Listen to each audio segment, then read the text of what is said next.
ഈശോമിശിഹായിൽ ഏറ്റവും സ്നേഹിക്കപ്പെടുന്നവരെ, എല്ലാ യുവതി യുവാക്കന്മാരും കുഞ്ഞുമക്കളും മാതാപിതാക്കന്മാർക്ക് വിധേയപ്പെട്ട് ജീവിക്കുന്നവരായിട്ട് മാറുവാൻ നിങ്ങളെ ഓരോരുത്തരെയും പരിശുദ്ധാത്മാവ് സഹായിക്കട്ടെ എന്ന് പ്രാർത്ഥിക്കുന്നു.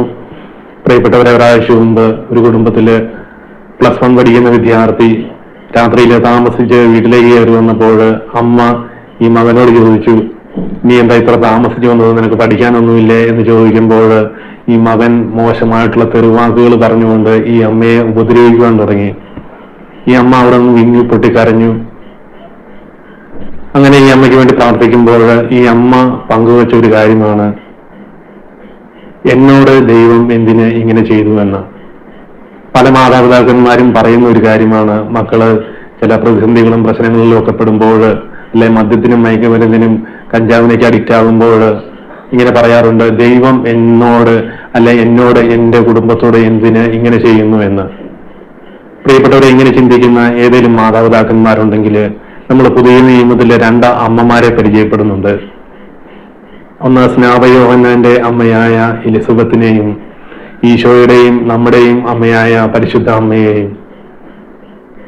ഈ 2 പേരും ഈ സ്നാപയോഹന്നാനെയും ഈശോയെയും ദൈവത്തിന് സമർപ്പിച്ചവരാണ്. നമ്മൾ സന്തോഷത്തിന്റെ 4-ാം ദിവ്യരഹസ്യത്തില് നമ്മൾ ധ്യാനിച്ച് പ്രാർത്ഥിക്കാറുണ്ട്, പരിശുദ്ധ മാതാവ് ഈശോയെ ദേവാലയത്തിൽ കൊണ്ടുവന്ന് ദൈവത്തിന് കാഴ്ചവെച്ചു എന്നൊക്കെ. അപ്പോൾ ഇവര് ദൈവത്തിന് ഈ 2 പേരെയും സമർപ്പിക്കുകയാണ് ചെയ്തത്. പ്രിയപ്പെട്ടവരെ, എല്ലാ മാതാപിതാക്കന്മാരും ഇതുപോലെ കുഞ്ഞുങ്ങളെ മക്കളെ ദൈവത്തിന് സമർപ്പിക്കണം.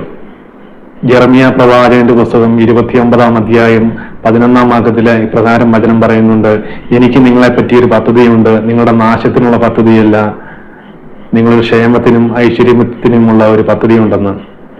ഈ പദ്ധതി നിറവേറണമെന്നുണ്ടെങ്കിൽ നമ്മുടെ മക്കളെ നമ്മൾ ദൈവത്തിന് സമർപ്പിക്കുമ്പോഴാണ് ഈ ദൈവിക പദ്ധതി നിറവേറുവാൻ വേണ്ടി തുടങ്ങുന്നത്. എന്നാൽ ഈ കാലഘട്ടത്തില് പല അമ്മമാരും തന്റെ കുഞ്ഞുങ്ങളെ സിനിമ ഡയലോഗൊക്കെ പഠിപ്പിച്ച് ഇൻസ്റ്റാഗ്രാമിലും യൂട്യൂബിലൊക്കെ വീഡിയോസ് ഇട്ട് എത്ര ലൈക്ക് കിട്ടും എന്നതിനെ കുറിച്ചാണ് പഠനം നടത്തിക്കൊണ്ടിരിക്കുന്നത്. പല കുഞ്ഞുങ്ങൾക്കും വചനം അറിയാതെ പോകുന്നു. പല കുഞ്ഞുങ്ങളെയും വചനം പഠിപ്പിക്കാൻ സമയമില്ലാതെ ഈ യൂട്യൂബിലും ഇൻസ്റ്റാഗ്രാമിലൊക്കെ ലൈക്ക് കിട്ടുവാൻ വേണ്ടി എന്തൊക്കെ കോപ്രായങ്ങൾ കാണിച്ചു വെക്കുവാൻ പറ്റുമോ അത്രയും കോപ്രായങ്ങൾ കാണിച്ചു വെക്കുവാൻ വേണ്ടി മാതാപിതാക്കന്മാർ ഓടി നടക്കുന്ന ഈ സമയത്ത് മക്കള് തലതിരിഞ്ഞ് മദ്യത്തിനും മയക്കുമരുന്നിനും പ്രണയക്കുഴികളിലേക്കും കടന്നു പോകുമ്പോൾ മറ്റുള്ളവരെ കുറ്റം പറഞ്ഞിട്ടോ ദൈവം എന്തുകൊണ്ട് എൻ്റെ ജീവിതത്തിൽ ഇങ്ങനെ ഇതുപോലെയുള്ള പ്രതിസന്ധികളും പ്രശ്നങ്ങളും തരുന്നു എന്ന് പറഞ്ഞിട്ട് യാതൊരു പ്രയോജനവും ഉണ്ടാവുകയില്ല. പ്രിയപ്പെട്ട മാതാപിതാക്കന്മാരെ, ഇത് കേൾക്കുന്ന ഏതെങ്കിലും മാതാപിതാക്കന്മാരുണ്ടെങ്കിൽ നിങ്ങളുടെ കുഞ്ഞുങ്ങളെ ദൈവത്തിന് സമർപ്പിച്ച് ദൈവത്തിന്റെ പദ്ധതി അവരിൽ നിറവേറുവാൻ വേണ്ടി നിങ്ങൾ പ്രാർത്ഥിക്കുവാൻ തുടങ്ങണം. അപ്പോൾ നിങ്ങളുടെ മക്കളുടെ ജീവിതത്തിൽ വലിയ മാറ്റങ്ങൾ സംഭവിക്കാൻ തുടങ്ങും. പ്രിയപ്പെട്ടവരെ, ഇതുപോലെ പ്രതിസന്ധിയിലൂടെ കടന്നു പോകുന്ന കുടുംബങ്ങളെയും യുവതി യുവാക്കന്മാരെയും എല്ലാം പരിശുദ്ധ അമ്മയുടെ വിമല ഹൃദയത്തിലേക്ക് പ്രതിഷ്ഠിച്ച് പ്രാർത്ഥിക്കുന്നു. വിശുദ്ധ മിഖായേൽ ദൂതന്റെ സംരക്ഷണവും സാന്നിധ്യവും എല്ലാ കുടുംബങ്ങൾക്കും എല്ലാ വ്യക്തി ജീവിതങ്ങൾക്കും ഉണ്ടാകട്ടെ എന്ന് പ്രാർത്ഥിക്കുന്നു. Ave Maria, praise the Lord, hallelujah.